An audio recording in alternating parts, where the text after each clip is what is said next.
엄청 흥행을 하더라고요. 그래서 흥행하면 또 봐줘야 되지 않습니까? 그래가지고 이제 저도 봤죠. 그래서 원을 보고 이제 투를 보고 쓰리를 보는데 얘가 이제 세계관이 확장되면서 어떤 공간이 나오냐면 컨티넨탈 호텔이라는 공간이 나와요. 뭐 보신 분들도 또 계시겠지만 못 보신 분들이 계실 것 같아서 설명을 드리자면 컨티넨탈 호텔은 어떤 사람이든지 이 존 윅이 거기서 킬러로 나오는데 존 윅뿐만 아니라 수많은 킬러가 있습니다. 그 킬러에게 쫓기는 사람이 이 컨티넨탈 호텔로 들어가잖아요. 그러면 그 안에서는 어떠한 범법 행위도 행할 수가 없습니다. 그러니까 킬러들이 죽일 수가 없어요. 거기서는 다 무장 해제를 하고 있어야 됩니다. 거기서 만약에 누군가를 죽이게 되잖아요. 그러면 전 세계 모든 킬러들의 표적이 되기 때문에 그래서 컨티넨탈 호텔로 들어가면 어떤 사람이든지 일종의 이제 뭐 쉽게 얘기하면 까방권, 사명권이 이제 생기는 셈인 거죠.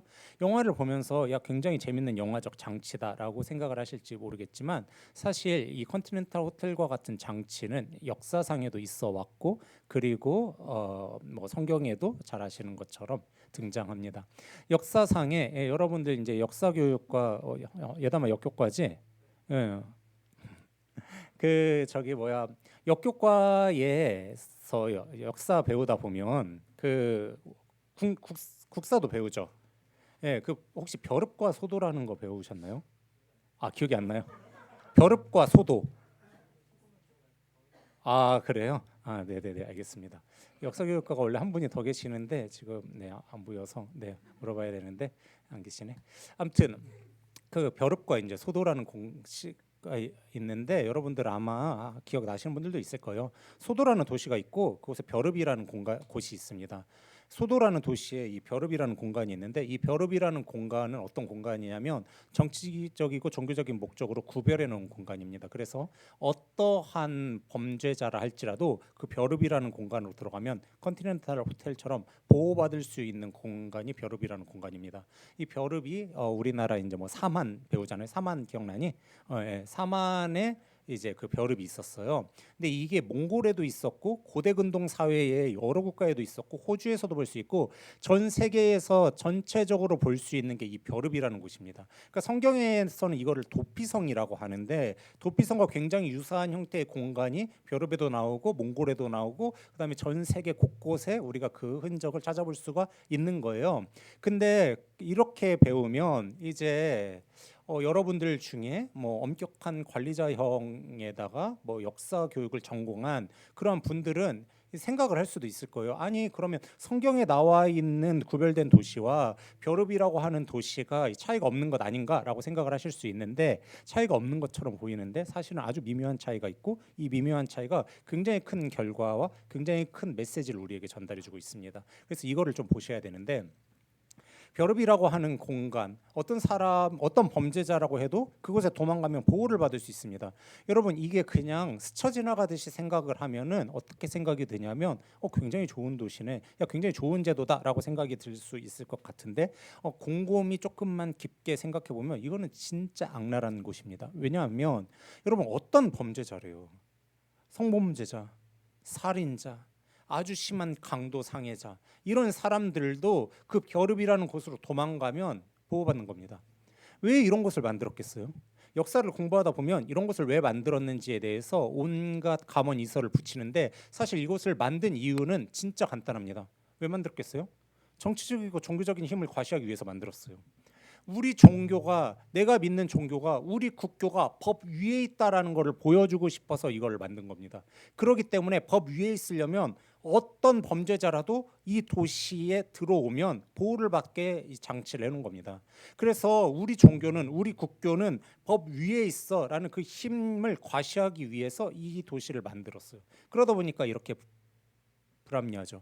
그리고 도시가 있으면 그 도시에 이 종교적 장치, 이 벼릅과 같은 장치가 이렇게 한 곳 이렇게 일반적으로는 한 곳 이렇게 돼 있는데 성경은 다릅니다. 성경은 어떻게 되어 있냐면 성경에서 도피성은 처음 어디에 나오냐면 출애굽기에 나오는데 출애굽기에서 이스라엘이 이 정사각형 모양으로 행군을 했어요.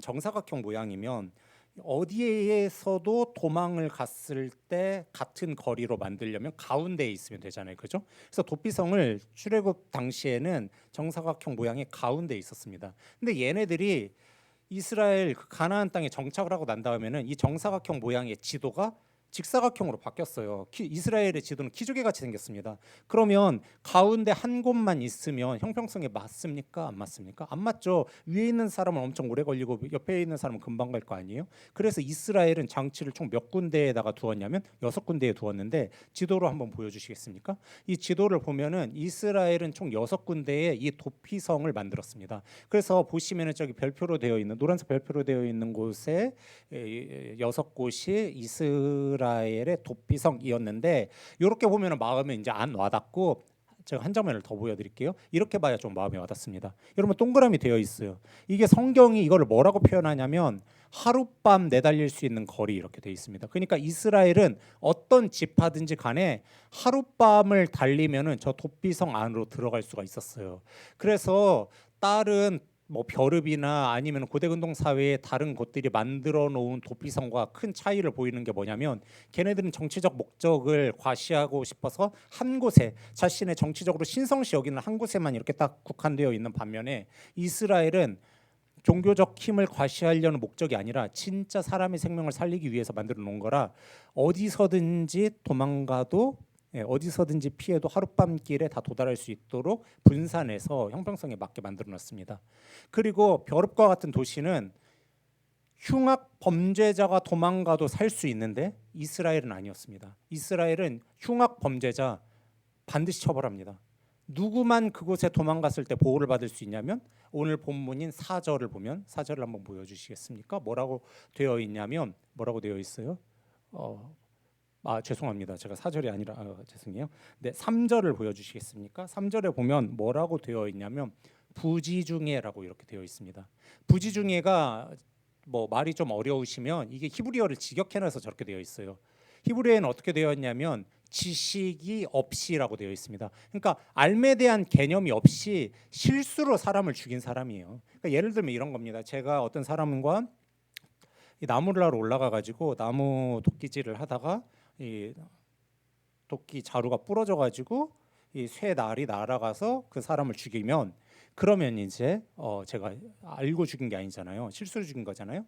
그러면 제가 이제 살 수 있는 기회를 이제 얻는 건데, 근데 여러분들께서 그런 생각이 드실 거예요. 아니 실수로 죽였으면은 그리고 또 뭐 정당방위라는 것도 있는 건데 굳이 도망갈 이유가 있습니까?라고 생각을 하실 텐데 이게 고대 사회는 그렇게 이제 호락호락하지가 않습니다.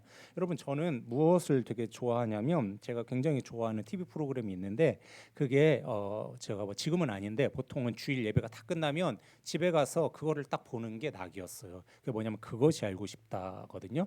저는 진짜로 그것이 알고 싶어요. 정말 알고 싶습니다. 근데 그것이 알고 싶다에 제가 한번 보다가 뭘 알게 됐냐면 밀실에서 어떤 할머니께서 두개골이 파열돼 가지고 돌아가셨어요. 근데 옆 할머니는 이제 머리가 파손되신 다음에 피를 흘리고 쓰러져 계시고 몽둥이가 발견이 됐는데 밀실이니까 경찰이 누구를 의심하겠습니까? 당연히 그렇죠. 오, 재식이 스마트해요. 가족을 의심하죠. 왜냐면 열쇠는 가족밖에 없으니까. 그래서 가족을 의심을 했습니다. 가족 중에 누군가 원한을 산 사람이 이 할머니를 살해했구나 이렇게 이제 했는데 과학수사대가 딱 들어간 다음에 야 과학수사대 기술이 좋아요. 피의 각도, 피의 높이, 피에 튄 흔적들 이런 것들을 분석을 해가지고 수학적으로 계산을 내는 겁니다.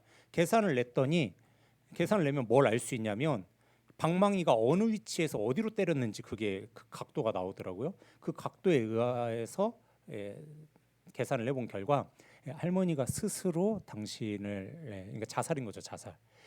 그 자살인 걸로 이제 결론이 났어요. 그러니까 이게 까딱하면은 가족들 중에 누군가가 덤터기 있을 뻔한 상황인 거죠.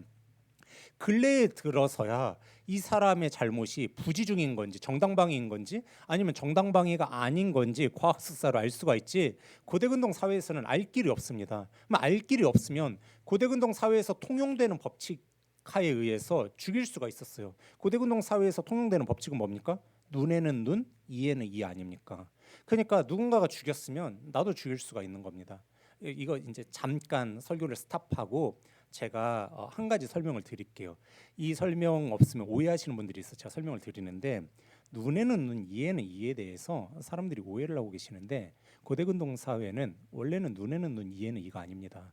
눈에는 눈이 아니고요. 나한테 누가 1을 가격을 하면 나는 그 사람한테 1, 2, 3, 4를 가격하는 게 그게 고대근동 사회인 겁니다. 여러분 생각해 보세요. 누가 나한테 한 개를 손해 보게 했으면 여러분들은 그 사람한테 한 개, 두 개, 세 개를 손에 입히고 싶은 게 사람의 나쁜 마음이지. 네가 나한테 100원 잘못했으니까 나도 너한테 100원어치만 잘못할게. 이게 됩니까? 안 된다고요. 그래서 눈에는 눈, 이에는 이 법이 없는 사회니까 눈에는 눈, 이에는 이로 막아놓은 게 고대근동의 사회였어요. 그래서 고대근동 사회에서는 눈에는 눈, 이에는 이로 치리를 할 수가 있으니까 저 사람이 나의 가족을 살해했단 말이에요. 자기는 부지 중에 살해했다고 해. 몰랐대. 근데 알 수가 있어요? 증거가 있어? 알 길이 없잖아요. 그러니까 내가 이 사람을 죽여도 억울하잖아요. 그 가해자는 자기가 알고서 죽인 게 아닌데, 근데 그 피해자의 가족이 자기를 살해해도 어떻게 뭐 할 수 있는 도리가 없는 거예요. 그러니까 계속해서 악의 고리가 이어지는 거죠. 꼬리에 꼬리를 물고 이 폭력을 계속해서 불러오니까 그걸 이제 어느 한 순간에 이제 근절을 시켜야 되는데, 특별히 부지 중에 죽인 사람은 그 사람이 가해자이지만 사실 그 사람도 피해자인 거거든요. 그러니까 이 사람이 보호를 받아야 되는 상황인 거죠. 그래서 이 사람이 보호를 받을 수 있도록 지도에 6곳을 이렇게 지정을 해놔서 도망갈 수 있게 이렇게 이제 만들어 놓았는데, 근데 생각을 해보세요. 도망을 가가지고 그 사람이 그 안으로 들어가게 되면 그 다음에 무엇을 할 수 있냐면, 교회에서 보통 도피성을 가르칠 때 어떻게 가르치냐면 그 사람이 도피성에 들어가면 그 다음에 용서받는다라고 가르치는 교회들이 있더라고요. 여러분 전혀 그렇지 않습니다. 도피성에 도망간 다음에 그 부지 중에 실수로 죄를 범한 사람, 부지 중에 실수로 사람을 죽인 사람은 어떻게 되냐면, 오늘 본문 6절이 상세하게 설명을 하고 있는데 오늘 본문 6절을 좀 띄워주시겠습니까? 오늘 본문 6절을 우리 잠도 깰 겸 우리 같이 읽어보죠. 네, 목소리 읽어보겠습니다. 시작. 그 살인자는 회중 앞에 서서 재판을 받기까지 또는 그 당시 대제사장이 죽기까지, 그 후에 그 살인자는 그 성읍 곧 자기가 도망하여 나온 자기 성읍 자기 집으로 돌아갈지니라 시니라. 아멘. 네, 얘를 조금 띄워주시겠습니까? 자, 보시면 뭐래요? 그 살인자가 좀 보여주세요. 6절요. 그 살인자가 어떻게 하냐면 재판을 받기까지래요. 그다음 또는 그 대제사장이 죽기까지 이렇게 돼 있는데, 이게 이렇게 말을 써놨고 옛날 개역 한글 버전에는 재판을 받거나 이렇게 되어 있어요. 그러니까 마치 둘 중에 하나를 선택하는 것처럼 돼 있는데, 이게 이렇게 이해를 하면은 이게 잘못 이해하는 겁니다. 여러분 이 문장은 어떤 식으로 이해를 하셔야 되냐면, 여러분들 학창 시절에 영어 배우실 때 분사구문 동시동작이라는 거 혹시 제가 너무 어려운 얘기합니까? 이런 얘기하면 안 되나? 네, 분사구문 동시동작이라는 거 배우시죠? 네, 죄송해요. 네, 우리 여기에 저기 영어에 굉장히 강한 도란 쌤조차 이렇게 하셔가지고 제가 지금 그런 게 있어요. 네, 그 분사구문 동시동작이라는 게 있는데 그게 뭐냐면 with라는 말로써 이렇게 그 행동의 이제 동시성을 말하는 건데, 이게 그렇게 이해를 하시면 좋으세요. 그러니까 얘는 살인자가 다른 사람을 실수로 죽인 다음에 어이구 내가 죽게 생겼구나. 근데 나는 사실 나도 피해자인데 어떡하지 해서 도피성으로 도망이 와요. 도망이 온 다음에 그 다음에 이 사람이 도망 와가지고 그 장로님한테, 거기 거하는 장로님한테 제가 사실 실수로 사람을 죽였어요. 어떡해요? 라고 하면 그 도피성에 도망해 온 이 살인자를 그 장로님은 재판을 받을 수 있도록 해줘야 됩니다. 이게 1번이에요. 그다음에 재판을 받은 다음에 무죄 판결이 나면 그 다음에 이 사람이 집으로 가는 게 아니고, 무죄 판결이 나면 이 사람이 도피성에 계속 살아야 되는 겁니다. 여러분 이게 희한한 거예요. 그리고 이게 기존의 도피성 다른 뭐 벼릅이나 이런 고대근동 사회의 도피성하고 유사한 제도들과 차이를 보이는 여러 가지 중에 가장 결정적인 건데, 무죄 판결을 받은 다음에 그 다음에 집으로 가서, 이 사람 무죄니까 집으로 가서 사는 게 아니라 도피성에 살아야 된다니까요. 언제까지? 대제사장이 죽을 때까지 살아야 돼요. 이거를 잘 보여주는 게 민수기 35장입니다. 민수기 35장을 좀 보여주시겠습니까? 우리 잠도 깰 겸 한 번 더 읽어보도록 하겠습니다. 민수기 35장 25절 시작. 피를 보복하는 자의 손에서 살인자를 건져내어 그가 피하였던 도피성으로 돌려보낼 것이요 그는 거룩한 기름 부음을 받은 대제사장이 죽기까지 거기 거주할 것이니라. 근데 재판받은 다음에 어떻게 하냐면요, 도피성으로 다시 돌려보내야 됩니다. 돌려보내서 거기서 대제사장이 죽기까지 거기서 살아야 돼요. 왜 이렇게 하겠어요? 이 사람은 무죄인데. 여러분, 이렇게 하는 이유가 있습니다. 진짜 중요한 이유가 있어요. 그게 뭐냐면 예수님은, 성경은 언제나 가해자와 피해자를 둘 다 보호하려고 그랬어요. 여러분, 눈에는 눈, 이에는 이라고 제가 방금 설명을 드렸는데, 눈에는 눈, 이에는 이도 폭력의 악순환을 막기 위한 거라고 했지 않습니까? 그래서 이거는 피해자도 보호하는 거지만 가해자도 보호하는 거라고 그랬잖아요. 가해자도 눈에는 눈, 이에는 이로 고대 사회는 안 하니까, 눈 맞았어? 그럼 난 너의 눈과 이를 공격할 거야. 이런 식으로 나오니까 피해자도 보호하고 가해자도 보호하려는 법칙이 이 구약의 율법인데, 도피성의 그 살인자를 다시 돌려보내는 이유는 뭐냐면, 여러분, 무죄 판결이 이렇게 생각하시면 편해요. 여러분, 제가 진짜 사랑하는 사람이 있어요. 여러분이 진짜 사랑하는 사람이 있습니다. 그 사람이 누군가에 의해서 살해를 당했어요. 살해를 당했는데 실수인 게 판결이 났어요. 여러분의 마음은 용서가 잘 되십니까? 용서가 잘 안 돼요. 그게 인간입니다. 그러면 옛날엔 마을 공동체가 지금처럼 크지 않잖아요. 작잖아요. 그러면 내가 맨날 보면서 살아야 되거든요. 그러면 원한이 이 사람한테도 쌓이고, 사실 저 가해자도 엄밀히 따지고 보면 피해자잖아요. 자기가 알고 뭔가를 한 게 아니니까.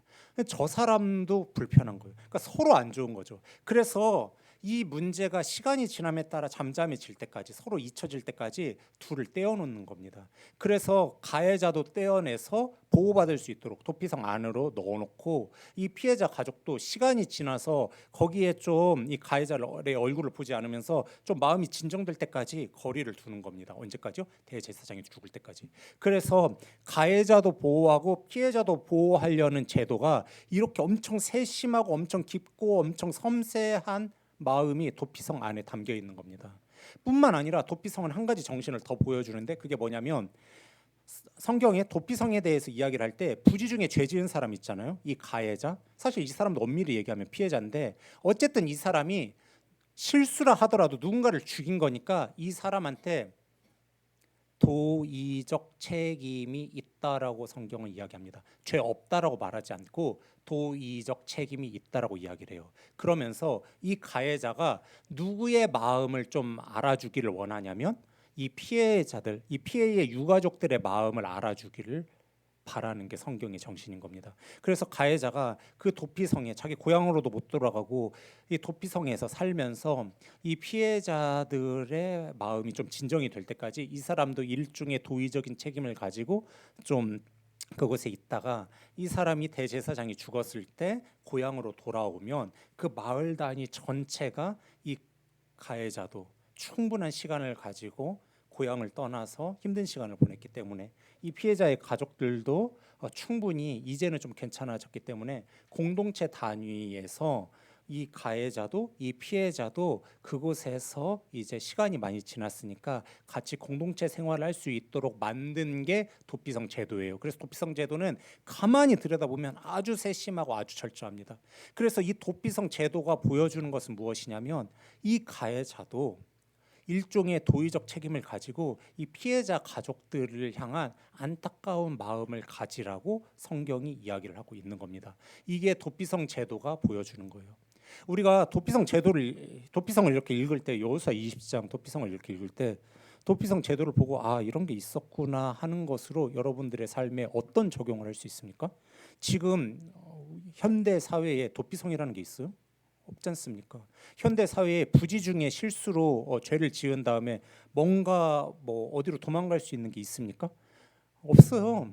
이게 현대 사회에 적용할 수 있는 게 없다고요. 그럼에도 불구하고 여전히 성경이 수천 년이 지난 지금까지도 이 도피성 제도를 통해서 우리에게 얘기해 주는 바는 무엇이냐면, 어떤 사건이 일어나고 어떤 문제가 일어났을 때 그 사건과 그 문제를 그냥 당사자들의 문제로 그냥 치부하고 넘어갈 게 아니라 가해자도 실수를 하더라도 도의적인 책임을 가져야 되며 마을도 전체적으로 시간을 갖고 이 가해자가 힘든 시간을 보낸 다음에 다시 마을로 돌아왔을 때 이 가해자도 피해자도 모두 다 그 마을에서 제대로 생활할 수 있도록 개인 단위로도 공동체 단위로도 도의적 책임을 져주라는 게 도피성 제도가 가지는 정신이에요.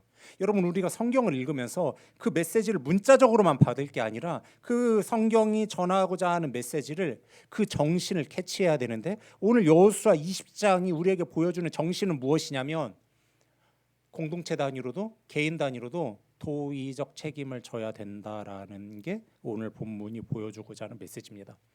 제가 이 도피성 설교를 할 때마다 약간 조심스러운 것 중에 하나는 청년들 중에 의외로 도의적 책임이라는 용어를 모르는 분들이 있다는 거예요. 그래서 요 설명을 또 해야 돼. 이게 점점 시간이 지날수록 설교하는 일이 어려워지고 있어요. 옛날에는 그냥 이렇게 하면은 얼추 알아들었는데 요즘은 다 설명을 해야 돼요. 여러분, 도의적 제가 뭐 무시하는 게 아니라 저기 그냥 조금 이렇게 편하게 물어볼 수 있는 사람이라 물어볼게요. 제시가 도의적 책임이라는 용어에 대해서 혹시 알고 있니? 아, 대충 알고 있어. 아, 네, 알겠습니다. 대충 알고 있는 분들을 위해서 제가 약간 설명을 드릴게요. 제가 실제 겪었던 일이 있어서 이거를 설명드리면 여러분들이 아마 이해하시기가 좋을 것 같아요. 예전에 MBC 뉴스에, 지금으로부터 제 기억이 맞다면 한 5년 전, 4년 전에, 5년 전일 거예요. MBC 뉴스에 진짜 참 나서는 안 될 뉴스가 났는데, 어떤 뉴스가 났냐면 서울의 강남에 있는 S교회, 뭐 추론하면 다 아실 거예요. 강남에 있는 그 S교회의 어느 목사님이 서울역에서 이 에스컬레이터를 타고 올라가는 여성분들의 그 치마 안으로 카메라를 놓고 사진을 찍었다가 경찰들한테 걸린 적이 있습니다. 이게 엄청 참 진짜 걸려도 진짜 참 어떻게 그런 행동을 하다 걸렸는지 모르겠는데, 이 치마 안에다가 이 카메라를 찍어가지고 사진을 찍어가지고 그걸 이제 자기가 소장을 했던 모양이에요. 근데 하필 그게 또 S교회 목사님이었어요. 그래가지고 이제 뭐 막 발칵 뒤집혔는데 그분이 이제 뭐 구속받고 뭐 난리도 아니었죠. 근데 그러고 난 다음에 그 소식을 그 목사님이 부목사로 이렇게 지방에 있는 어느 교회 부목사로 있었어요. 그 목사님이 원래. 근데 그 지방에 있는 부목사님으로 있었을 때 그 지방교회 담임 목사님이 그 소식을 들으셨어요.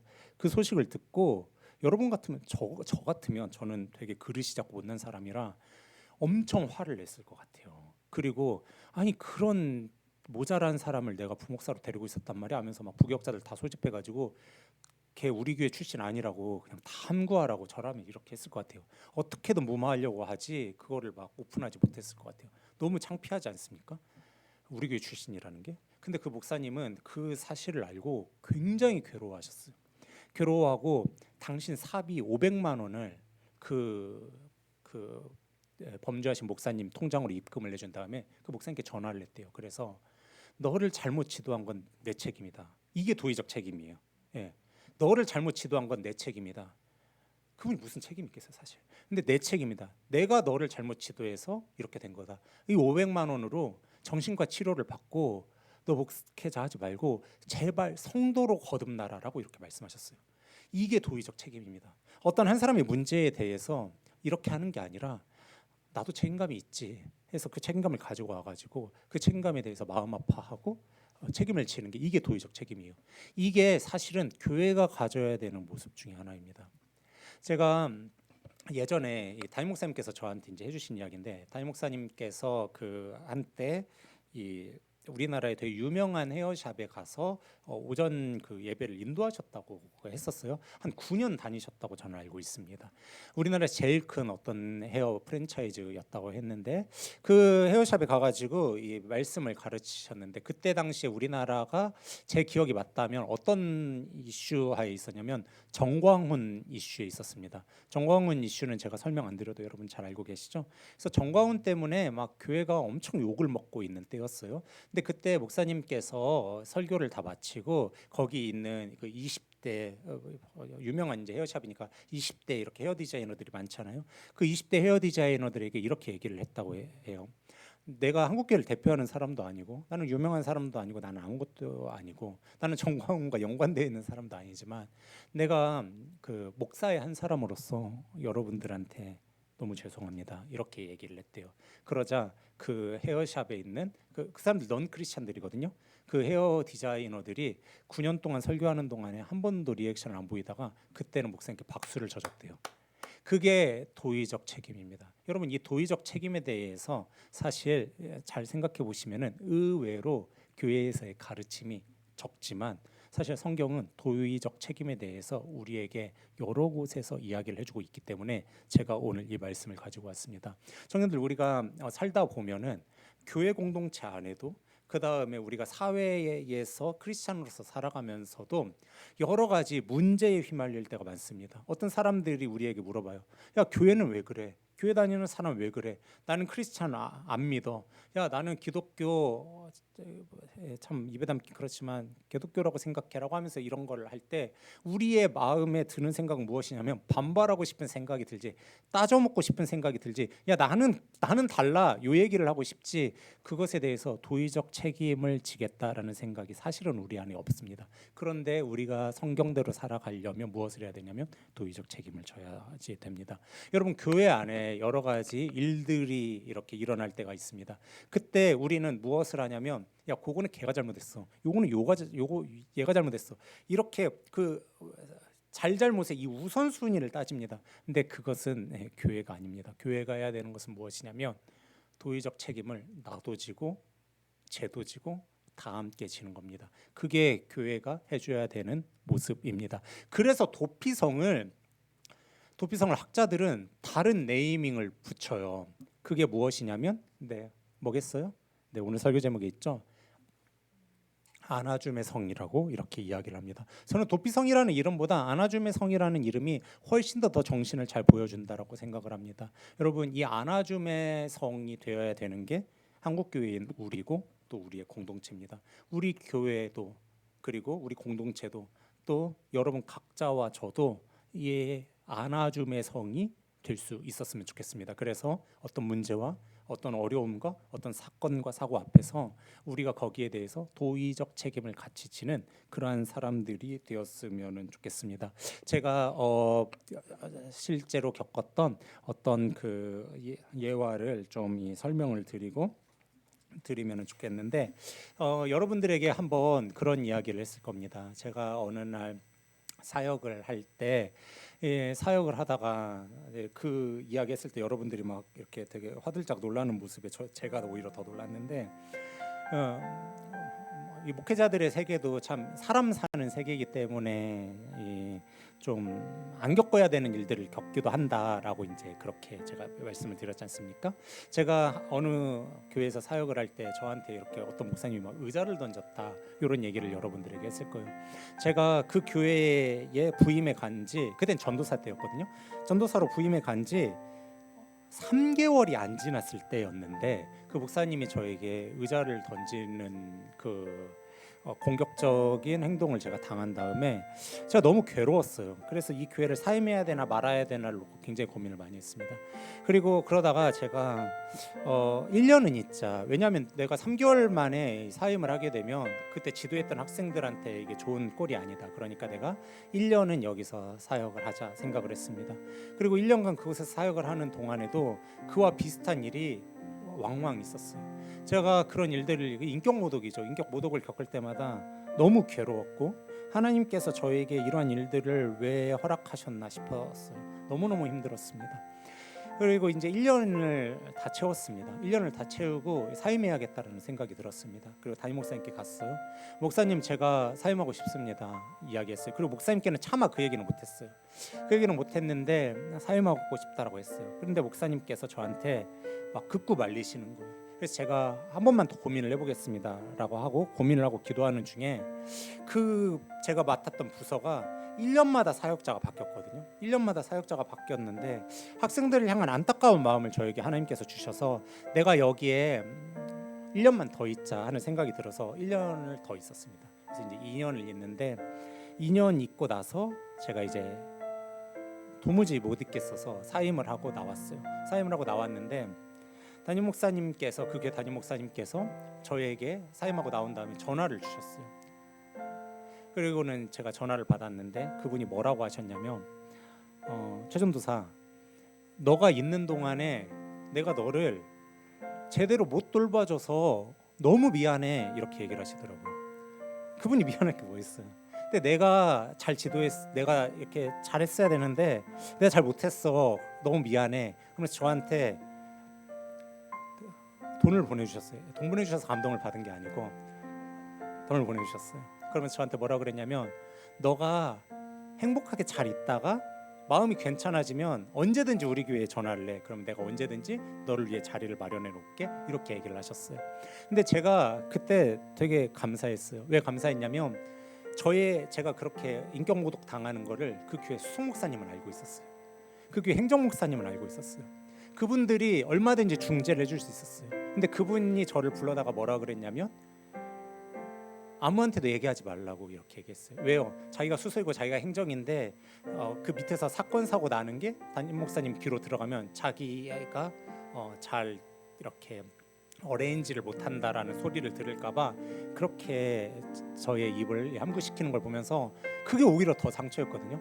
너무너무 상처였고 너무너무 괴로웠고 너무너무 보고 싶지 않았어요. 그런데 마지막에 그 교회를 떠난 다음에 담임 목사님이 하셨던 그 전화를 받으면서, 이 목사님은 진짜 하나님의 사랑으로 도의적 책임을 가지고 살아가는 분이구나, 이분은 진짜 안아줌의 성을 가지고 있는 분이구나 하는 생각을 제가 했어요. 저는 거기서 진짜 감격을 받고 진짜 은혜를 받았어요. 제가 사역하다 보면 진짜 힘든 일이 많아요. 제가 이전 교회에서 이쪽으로 넘어올 때 제가 이제 사임을 결정을 하고 선임 목사님께 가서 얘기를 했습니다. 목사님, 제가 사임해야겠습니다. 얘기했더니 목사님께서 왜 그러냐고 하셨어요. 그래서 제가 선임 목사님께, 목사님 사실 제가 이러한 일이 있었어요라고 일들을 얘기했어요. 그 목사님이 그 얘기를 듣더니 한참 말이 없으시더라고요. 그랬더니 뭐라고 그러시냐면, 왜 말 안 했어? 그러더라고요. 그래서 목사님, 말해도 바뀔 수 있는 게 없잖아요. 그랬더니 그 목사님께서 뭐라고 하셨냐면, 그래도 내가 같이 힘들어 해줬을 텐데, 내가 같이 내가 같이 아파해 줬을 텐데, 너 아플 때 내가 알아채주지 못해서 미안하다, 그러시더라고요. 제가 그 얘기를 듣는데 제가 원래 우는 사람이 아닌데 거기서 오열을 할 뻔했어요. 갑자기 마음이 감동이 돼가지고. 근데 제가 그때 그 선임 목사님을 보면서, 그 목사님이 그래야 될 이유 없거든요. 그 목사님이 제 개인적인 일에 같이 아파해야 될 이유 없잖아요. 그리고 그 목사님께서 저한테 미안하다고 할 이유는 더더욱 없어요. 근데 그 목사님은 진심으로 저한테 미안해하셨고 진심으로 저한테 같이 아파하지 못해서 미안하다라고 말씀하셨어요. 진심이었어요. 근데 저는 그 말이 왜 더 괴로웠냐면, 사실 제가 그 선임 목사님께 이렇게 잘 못했거든요. 제가 그 선임 목사님을 잘 섬기고 제가 밑에 있는 교역자로서 좋은 교역자였으면 선임 목사님의 그 이야기에 제가 참 그랬으면 좋았겠는데요, 이렇게 반응하고 말았을 텐데, 제가 그 선임 목사님한테 좋은 목회자들 안에 부하 직원이 있는 건 아니지만 좋은 부하 직원이 제가 아니었어요. 제가 그 목사님이 업무 시킬 때 싫으면 싫은 티, 철딱선이 없어 싫으면 싫은 티 다 내고, 청년부랑 뭐가 겹치면은 못하겠다 그래서 그 목사님께서 청년부랑 겹칠 때마다 당신이 다 하셨어요. 그러니까 저는 그분에게 은혜를 입을 만큼 입었어요. 이미 그걸로도 죄송해. 근데 제가 떠난다고 했을 때 그 목사님께서, 네가 힘들 때 함께 해주지 못해서 미안해, 너의 아픔을 내가 나눠주지 못해서 미안해, 그건 내 잘못이야 라고 할 때 제가 이 안아줌의 성이 생각났어요. 이분은 진짜로 도의적 책임을 가지고 살아가는 안아줌의 성, 도피성의 정신을 가득 가지고 계신 분이구나 하는 걸 깨달았어요. 여러분, 교회는 어떤 공간이냐면요, 같이 가는 공간이고요. 교회는 어떤 공간이냐면요, 안아주는 공간이고요. 교회는 어떤 공간이냐면요, 문제가 있을 때에 도의적 책임을 가지고 우리 모두가 함께 가는 그런 공간입니다. 예전에 제가 서초구에 있는 C교회 서초구에 있는 시 교회에 제 선생님께서 담임 목사님으로 부임을 하셨습니다. 근데 그때 부임을 했을 때 그 교회의 청년부 그 지도하는 목사님이 오태규 목사님이라는 분이 청년부를 지도를 했어요. 근데 그분이 이제 담임 목사님이 부임한다 그러니까 여러 대형 교회를 돌면서 영상 촬영을 했습니다. 축전을 받은 거죠, 한마디로. 축전을 받았는데 축전을 받을 때에 이제 삼일교회 송태근 목사님, 그때 이제 강남교회였는데 강남교회 송태근 목사님께 갔어요. 송태근 목사님께 가가지고 송태근 목사님께 저희 이제 유 목사님 부임을 하시는데 한마디 좀 해주시죠. 그랬더니 송 목사님 이제 한마디를 하셨어요. 그리고 그 오태규 부목사님이 그때 이제 청년 사역을 하시느라고 머리가 단발이셨어요. 네, 그랬는데 저도 한번 해볼까요? 아무튼 머리가 단발이셨는데 그분이 이제 딱 그분에게 자네는 목사인가 아티스트인가 이렇게 한마디 하시더니 뭐라고 하셨냐면 그 교회가 좀 그때 당시 이제 잡음이 많았거든요. 목회자 교체될 때 잡음이 많았어요. 근데 그 교회는 요즘 좀 잠잠해졌어, 좀 평화로워졌어 이제 한 거예요. 그러자 이 오 목사님이 이제 좋아지겠죠 이렇게 얘기를 했어요. 그러자 송 목사님 뭐라고 그러셨냐면 뭐 좋은 교회 나쁜 교회가 어딨어, 다 함께 안고 가면 좋은 교회지 이렇게 얘기를 하셨거든요. 여러분 강남교회도 노량진에 그 기센 분들 많아가지고 상당히 잡음이 많았던 교회입니다. 근데 송 목사님의 그 이야기에 저는 목회의 방침도 철학도 연륜도 경험도 예수님의 심장 같은 이야기도 다 담겨 있다고 생각해요. 여러분 교회는 어떤 것이냐면요, 좋은 교회 나쁜 교회 없고 안고 가면 좋은 교회고 안 안고 가면 나쁜 교회입니다. 여러분 우리가 다 이러한 사람들 되었으면 좋겠습니다. 제가 지금 교회에 국한되어서 이야기했지만 여러분들 직장에서도 이렇게 하셨으면 좋겠습니다. 직장에서 이렇게 하시기 진짜 어려운데 직장에서도 그렇게 하셨으면 좋겠습니다. 누가 우리에게 교회 다니는 사람들은 왜 그래? 교회 다니는 사람들은 왜 그 모양이야? 왜 한국 교회는 이래? 왜 기독교는 개독교야? 하면서 막 사람들이 우리를 날카롭게 비판할 때 변명을 하기보다 우리가 내가 미안해, 내가 앞으로 잘할게 하는 사람들이 되었으면 좋겠습니다. 근데 우리 지금 성령에 취해 계시는 분들이 많이 계시는데, 여러분들 잠깐 잠을 좀 깨주시고 여러분들이 다 그렇게 했으면 좋겠습니다. 기천 형제도 그런 좋은 앉았어요. 네네. 기천 형제도 진짜 안아줌의 성이 있는 그 세계에 그 직업군에 교회 안 다니시는 분들도 많을 거잖아요, 그죠? 근데 그 사람들에게 진짜 안아주는 삭개오가 되셨으면 좋겠어요. 안아주는 삭개오가 되셨으면 좋겠고, 여러분들 다 직장과 학교에서 그런 사람들이 되었으면 좋겠습니다. 여러분들이 이제 우리나라를 떠나서 영국에 잠깐 가시는 분도 계시고 그다음에 또 미국으로 가시는 분들도 계시는데, 여러분들 각자의 자리에서 크리스찬으로서 내가 먼저 내가 미안해, 내가 잘못했어, 내가 도의적 책임을 가지고 더 잘할게 하는 일이 너무나 어려운 일인 거 잘 알고 있습니다. 그런데 여러분 교회뿐만 아니라 우리가 세상과 사회에서도 그런 사람들이 되었으면 좋겠습니다. 그래서 야, 너는 가해자고 쟤는 피해자고 구분짓는 게 아니라 우리가 다 도의적인 책임을 가지고 안고 가는 그러한 우리 교회, 그러한 우리 청년부, 그러한 우리 청년들, 그러한 우리 안아줌의 성이 되는 우리 기쁨의 모든 청년들이 되기를 주님의 이름으로 축원합니다. 우리 이 시간에 같이 좀 찬양곡하고 기도했으면 좋겠습니다. 우리 주의 나라가 임할 때 우리 찬양하면서 기도했으면 좋겠는데요. 우리가 주의 나라를 꿈꾸며 안아줌의 성 같은 모습을 회복했으면 좋겠습니다. 우리 같이 찬양하고 들은 말씀을 같이 기도했으면 좋겠습니다.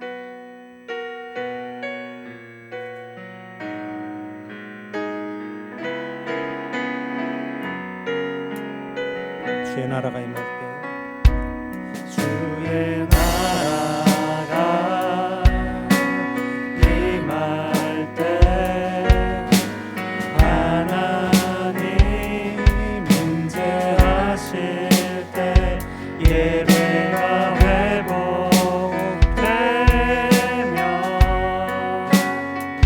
기적은 일어나네.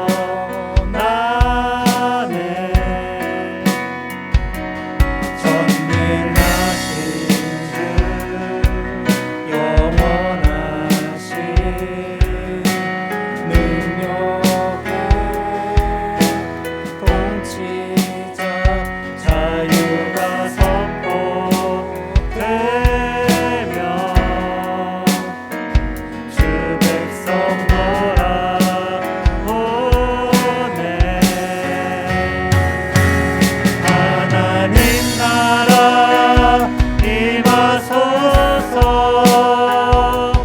영광과 존귀 능력과 위엄 놀라운 사랑의 기적의 하나님 지금 이곳에 오소서.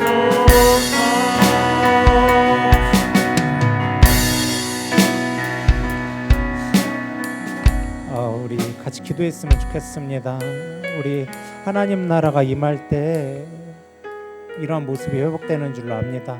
우리에게 하나님의 사랑이 가득 찰 때 우리는 도의적 책임을 가지고 다른 사람을 안아주고 품을 수 있고, 그건 그 사람 잘못이야가 아니라 그건 나한테도 책임이 있어, 내가 더 잘해야지 라는 마음을 가질 수 있는 줄로 압니다. 우리 현대 사회를 살아가는 우리들이 갈수록 뭔가 이렇게 삭막해지는 것 같아요. 여유가 없어지는 것 같아요. 하나님의 사랑이 조금 메말라가는 게 아닌가라는 생각이 듭니다.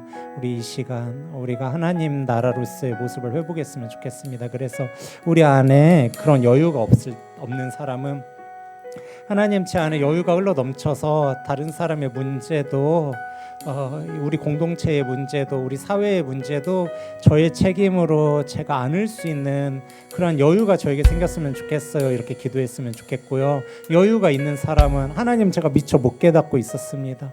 저는 그 책임은 목회자의 책임이요, 그 책임은 리더의 잘못이요, 그 책임은 부리더의 잘못이요, 그 책임은 뜰장의 잘못이요, 팀장의 잘못이요, 이렇게 생각했는데 사실은 나에게도 책임이 있음을 아버지시여 제가 오늘 말씀을 통해서 깨달았습니다. 저도 도피성 안아줌의 성이 되게 하여 주시옵소서. 우리 이렇게 기도했으면 좋겠습니다.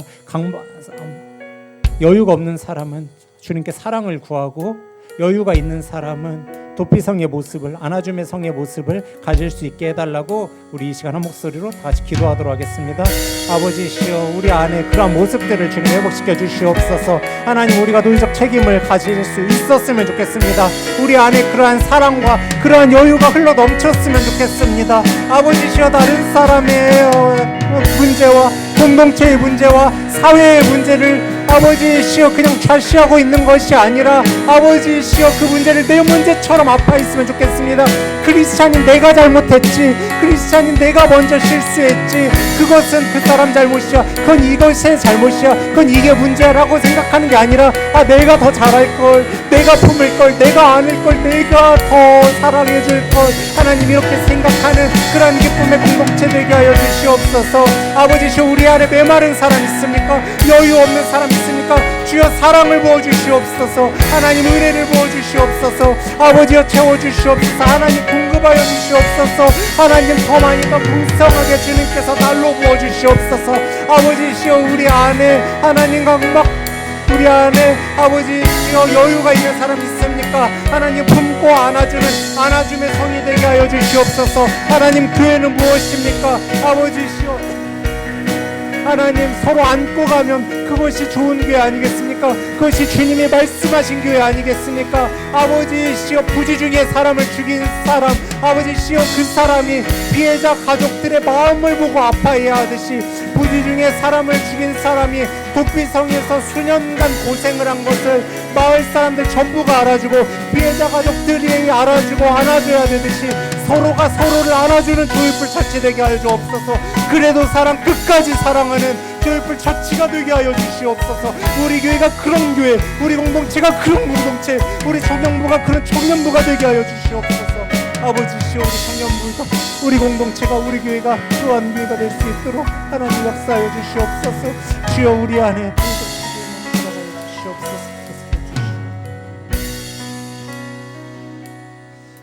하나님, 오늘 놀라운 도피성을 배웠습니다. 하나님, 부지 중에 사람을 죽인 사람은 나도 피해자인데 내가 왜 피해자인데 무죄 판결을 받고도 도피성에 가서 몇 년씩 고생해야 돼? 왜 제사장 죽을 때까지 고생해야 돼? 이렇게 생각하는 것이 아니라 피해자 가족들의 그 아픔을 기억해야 했습니다. 또 피해자 가족들도 자신들을 피해서 무죄인데도 저 멀리 도피성에 가서 고향 땅을 떠나 수년씩 타지에서 고생하는 그 사람이 돌아왔을 때 용서하는 마음을 가지고 안아주어야 했습니다. 이렇게 가해자도 피해자도 서로 안아주고 서로 도의적인 책임을 가지는 곳이, 그것이 도피성 제도고 도피성 정신입니다. 그것이 하나님께서 공동체에 허락하신 정신이고 이스라엘에게 허락하신 정신이었습니다.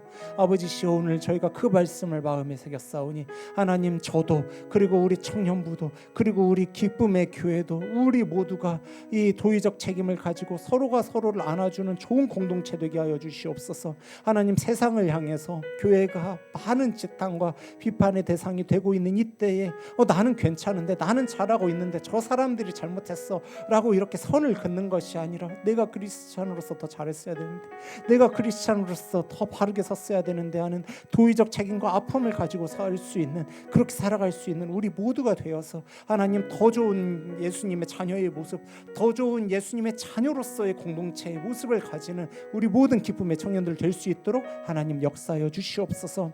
예배에 나왔습니다. 기도소리를 들어 주시옵소서. 아픈 마음을 안아 주시옵소서. 삶의 눈물을 닦아 주시옵소서.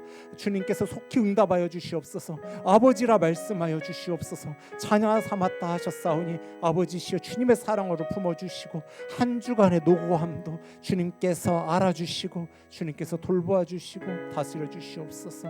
하나님께서 위로하여 주시고 함께하여 주시옵소서. 예배의 시종을 온전히 주님께 맡기오며 사랑 많으신 예수님 이름으로 기도합니다. 아멘.